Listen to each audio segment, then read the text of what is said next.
I had always been the one who gave too much. When Daniel and I got married, I thought it was forever. We had been together 5 years before tying the knot, and in that time, I saw red flags. But I called them stress, growing pains, misunderstandings. I forgave too quickly and questioned myself too often. That rainy Tuesday morning started like any other. I got up early, made breakfast, and left for work. The cramps started around mid-dish sharp and persistent. I brushed it off as stress, maybe something I ate. By the time I got home, I was doubled over, clutching my stomach. Daniel wasn't home. I called him, but it went straight to voicemail. I called a cab and took myself to the pain intensified. I could barely walk. In the emergency room, they rushed me in. I was bleeding heavily, scared out of my mind. I was 7 weeks pregnant. I hadn't told Daniel, yet I was waiting for the right moment. I lost the baby that night.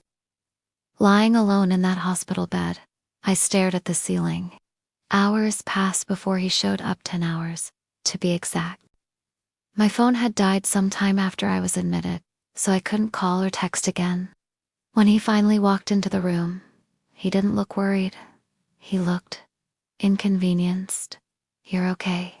he asked, without even coming close to the bed. I nodded slowly, my throat dry. "Where were you?" He scratched the back of his head. "Emily called. She wasn't feeling well." I went over to check on her. Emily, his ex, the one he swore he had no contact with anymore. The one he said was out of his life. "You fed her soup while I was bleeding alone in a hospital bed." My voice cracked. I wasn't yelling. I didn't have the strength. He frowned, like I was overreacting. "She was sick, and you didn't tell me what was happening. I thought it wasn't serious. I called you." I left voicemails. My phone was on silent. "I figured you were upset about work again." I turned away. I couldn't look at him. Not after everything. "I lost the baby, Daniel," I whispered. He didn't respond right away, just stood there in silence. Then, almost carelessly, he muttered, "I didn't know you were pregnant." "I was going to tell you. When it felt right." He sighed. "You should have told me earlier." That was it. No apology, no concern, just passive blame. Something inside me broke. I stared at the window, the city lights blurry through my tears. This was the man I had chosen, defended, sacrificed for. And in my darkest hour, he wasn't there. He chose to feed soup to his ex instead. I didn't cry when he left the room. I just stared into the dark, realizing I had never truly been loved in this marriage. I had only ever been convenient.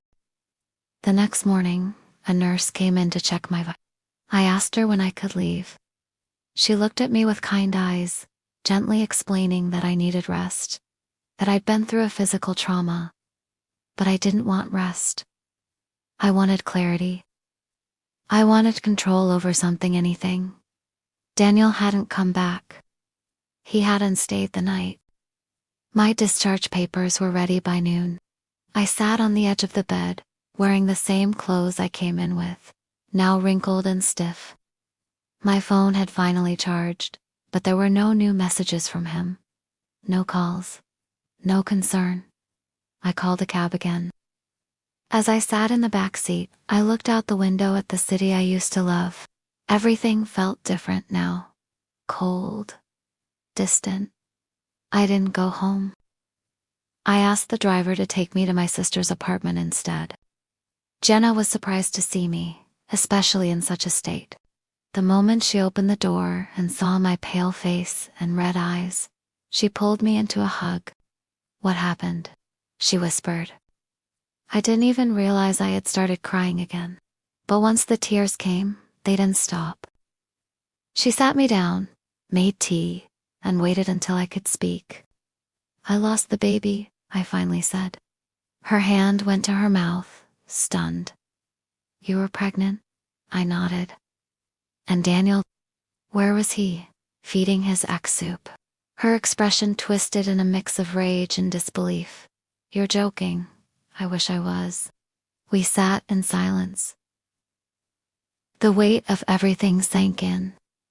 I hadn't even had time to process the miscarriage, the loss, and yet the betrayal overshadowed even that pain.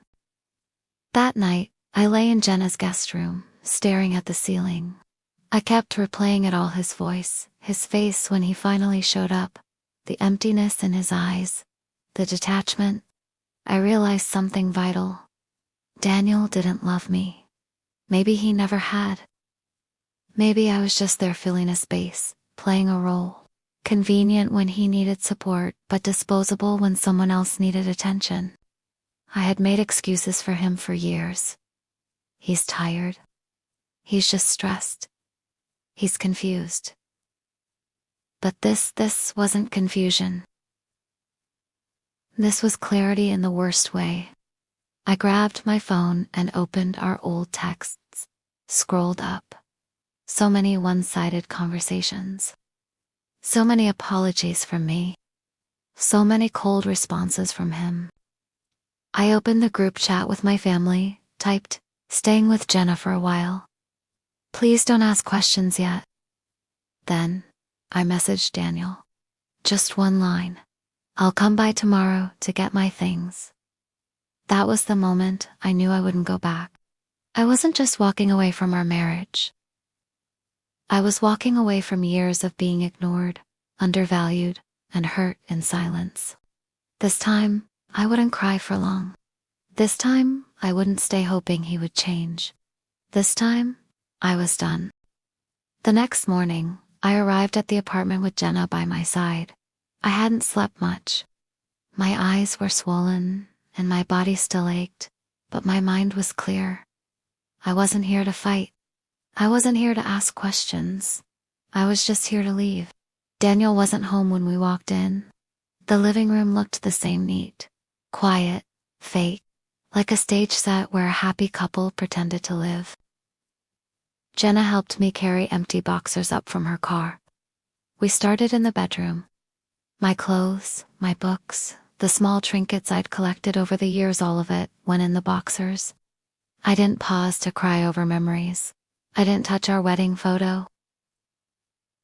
I left it right there on the shelf. There was no sadness left, only a dull finality. Halfway through packing, I heard the front door open. Daniel's voice echoed from the hallway. "You're really doing this?" I didn't even look up. "You got my message." He walked into the room, arms crossed. "I figured you'd cool down." "I didn't," I said, folding another sweater. "This isn't a fight. It's a goodbye." He let out a bitter laugh. "Over one mistake." I finally looked at him. "It's not one mistake, Daniel. It's years of being second place. It's realizing I was never the priority. I didn't know you were in the hospital. You didn't care to find out," I cut in. "You didn't check your phone. You didn't think, maybe she needs me. You just went to her. She was sick, and I was bleeding." I said louder than I intended. Jenna stood silently by the doorway, eyes on me in case I needed her. I took a breath. My hands trembled slightly as I sealed another box. "I lost our baby, alone, in a hospital bed. And you chose to comfort your ex." He didn't respond. "And now I choose me." I taped the last box shut. Jenna picked up two and started for the door.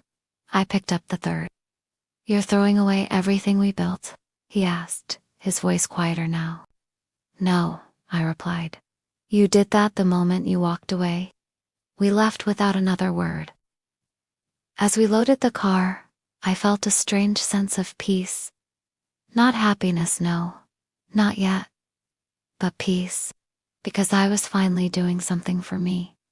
No more hoping, no more begging, no more waiting for love from someone who didn't know how to give it.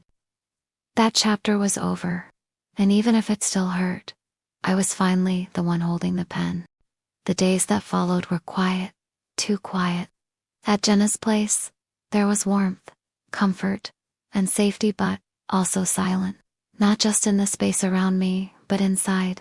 I didn't cry much. I didn't rage. I just sat with the stillness that came after. Everything fell apart. I spent hours lying on the couch, staring at the ceiling. My body was still recovering. I moved slowly, carefully. But it wasn't just the physical pain that lingered, it was the emotional hollow that refused to fill. Daniel hadn't called, not once. And that silence was louder than anything he could have said. Jenna never pushed. She cooked me meals, kept the lights low, and gave me space. On the third evening, she sat beside me with a mug of chamomile tea and gently said, "You're allowed to feel it now." I sipped quietly. What if I don't know what I feel? That's okay too. I nodded, grateful. But later that night, when I was alone in bed, the tears came. Not for Daniel, not even for the marriage, but for the version of me that kept trying. For the woman who once believed love was enough. For the baby I never got to meet. I held my stomach, where life had once tried to grow, and I whispered a goodbye. Not to the child, but to the life I thought I had. I had no idea what was next. I didn't have a plan. But I knew one thing. I would not go back. A few days later, I got a message from Daniel. Just one sentence. "Can we talk?" I stared at the screen, numb. What was there left to say? I typed, arrest, typed again. Then I put the phone down. Not answering was my answer. That weekend, Jenna and I went out for fresh air. We walked through a park near her apartment, where kids were playing and couples strolled hand in hand. It felt strange to be in the world, again, like I was walking through it for the first time. A woman passed by pushing a stroller. I glanced at the tiny baby inside, peacefully asleep. For a moment, I felt my throat tighten, but instead of letting the grief crush me, I let it pass through. It was there, yes, but it no longer had the power to drown me. I was healing. Slowly, in pieces. But healing. That night, I pulled out an old notebook from my bag. I hadn't written in it for over a year. But something inside told me to start. So I wrote, Day 1. I left. I chose myself. And for the first time in a long time, that's enough. And just like that, I took my first real breath in days. It had been almost 2 weeks since I walked out of that apartment. The silence between Daniel and me remained unbroken, except for that one message I never replied to. But on a rainy Saturday afternoon, he showed up. Jenna answered the door. "She doesn't want to see you," she said flatly. "I just want to talk," he insisted, standing in the doorway with soaked hair. And that same tired look he always wore when he knew he messed up, but not enough to change. I walked into the living room, not to invite him in, but to end it face. "You said everything with your silence," I told him. Standing a few feet behind Jenna. He looked at me like he didn't recognize me anymore. "You've really changed." "No," I said. "I've finally returned to who I was before I lost myself in you." He stepped forward. "Can we go somewhere and talk?" "There's nothing to talk about, Daniel. You made your choice that night. You chose her. And I realized I never had a place in your heart, not really." "She was sick, I was bleeding," I interrupted, my voice firm. "I lost our baby alone. You didn't just abandon me, you abandoned your child." His face twisted with guilt, but I saw something else too: confusion. He still didn't understand the damage. He thought I was overreacting, making too big a deal out of something he wanted to brush under the rug. "I made a mistake," he said. "Mistakes happen once." This was a pattern. Years of putting me second. Of making me question myself. You never saw it because you never had to. I didn't think you'd actually leave. I know. And that's the saddest part. He looked around, as if realizing for the first time I wasn't coming back. So this is it. I nodded. This is it. Jenna stood silently beside me, a quiet wall of support. Daniel didn't fight anymore. He just left, shoulders hunched, defeated. But not because he lost me, because he lost control. When the door closed, I didn't cry. There was no grief, no regret, only relief. That night, I took a long bath and put on a fresh set of clothes. I opened my notebook again and wrote, Day 12, he came. But I didn't fall. I didn't bend. I didn't look back. I slept soundly. 2 weeks turned into a month. The ache that once lived in my chest faded a little more each day. I no longer woke up thinking about him. I no longer reached for my phone hoping for a message. I no longer questioned if I made the right choice. Because I had. Healing wasn't instant. It was slow. Some days I still sat quietly, thinking about everything I lost to my marriage, my baby, the years I gave away. But those thoughts didn't crush me anymore. They visited like passing clouds, not storms. Jenna encouraged me to take small steps back into life. I started going on morning walks. Just 15 minutes at first, then 30. Eventually, I'd stroll through the neighborhood park, watching the world move on. I wasn't bitter about it anymore. I was beginning to move with it. One day, I passed by a little bookstore, tucked between two cafes. Something pulled me in.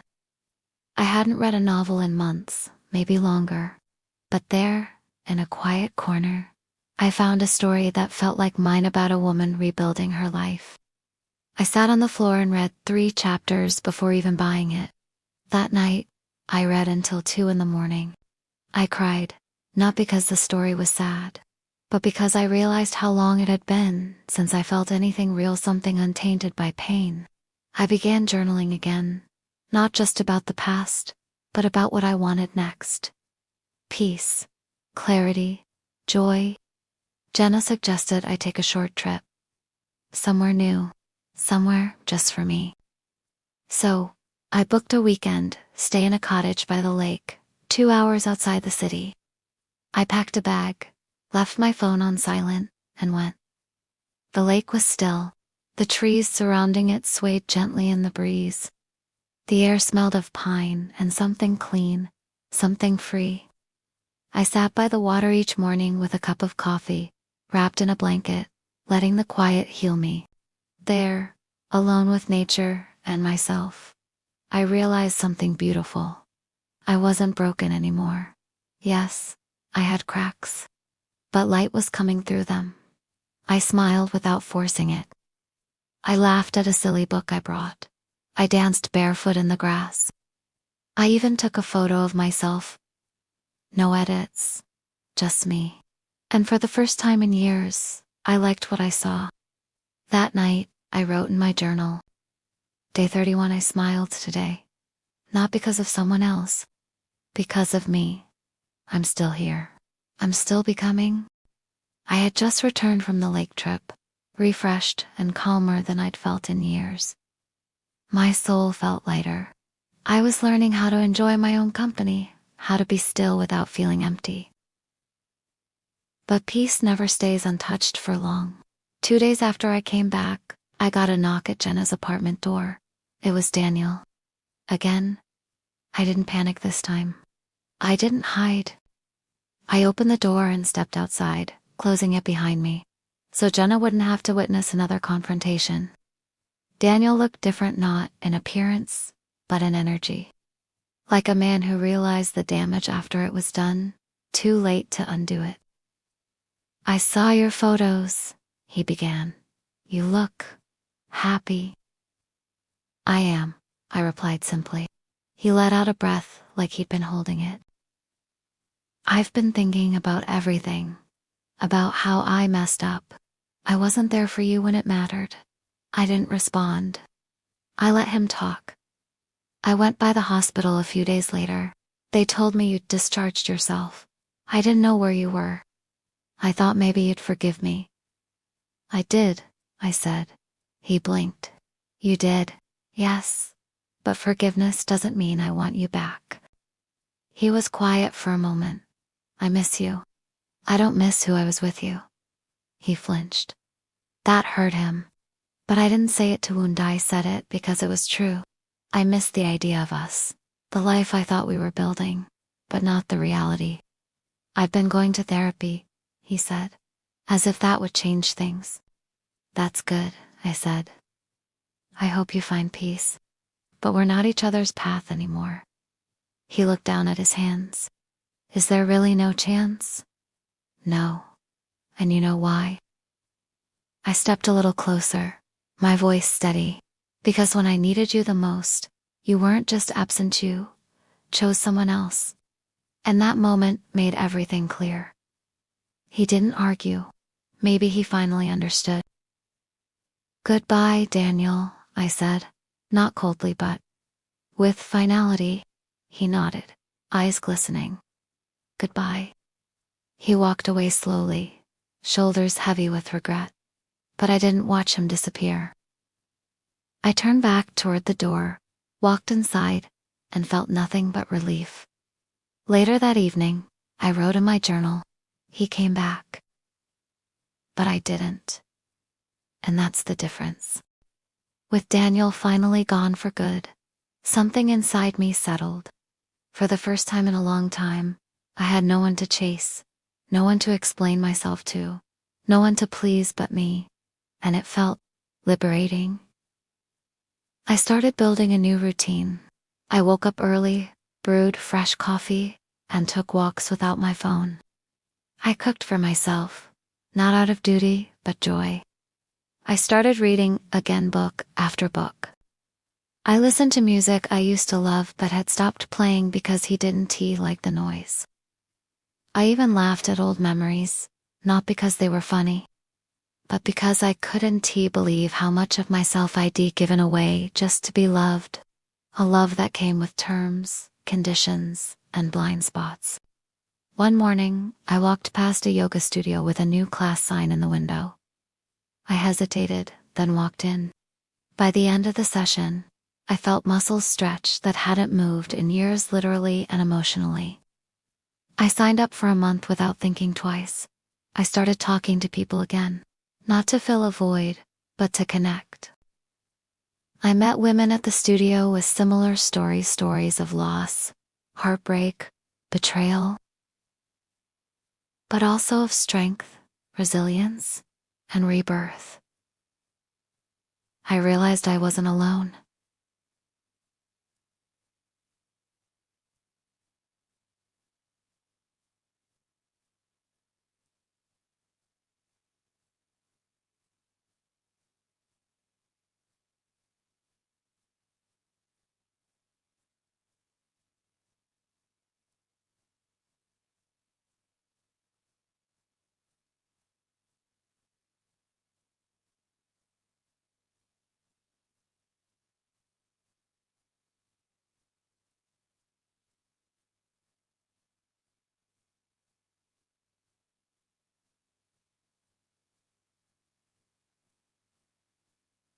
Married, and slowly, life began to feel full again. Not loud, not fast, but full. One evening, while walking back from a bookstore, I passed by a restaurant Daniel and I used to frequent. I paused in front of the window. Inside, couples laughed over drinks, candles flickering between them. But I didn't feel envy. I didn't feel sadness. I felt peace. Because now I knew. Love isn't supposed to feel like a war you're constantly losing. It's not supposed to leave you bleeding while someone else walks away. That night, I sat on the balcony of Jenna's apartment and watched the sunset alone. And it was enough. I picked up my journal and wrote, Day 42. I didn't think of him today. I thought of me. And it felt like freedom. It's been 2 months now. 2 months since I left the apartment. Since I bled alone in a hospital bed and realized the man I married wasn't coming. Since I stopped waiting to be chosen. I'm no longer counting days to survive. I'm living them. I've moved out of Jenna's place, into a small apartment of my own. It's quiet, filled with secondhand furniture and sunlight. I painted one wall blue just because I liked it. I hung up art that means something to me. And for the first time, every corner of my home reflects me, not a shared compromise, not something to match someone else's taste. Just me. I've started freelancing and writing for magazines, small websites, even journaling workshops. My words feel real again, not hollow. My voice, once dulled by years of shrinking myself, is loud on the page. People say I'm glowing, that I look different. I just smile. Because I know no, it's not glow.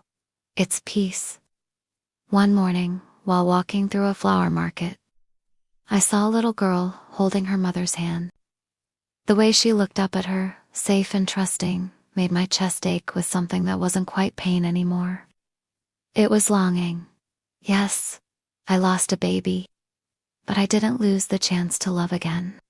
Whether or not I become a mother one day, I'll never forget that tiny life that passed through me, reminding me how fragile and how sacred my own life is.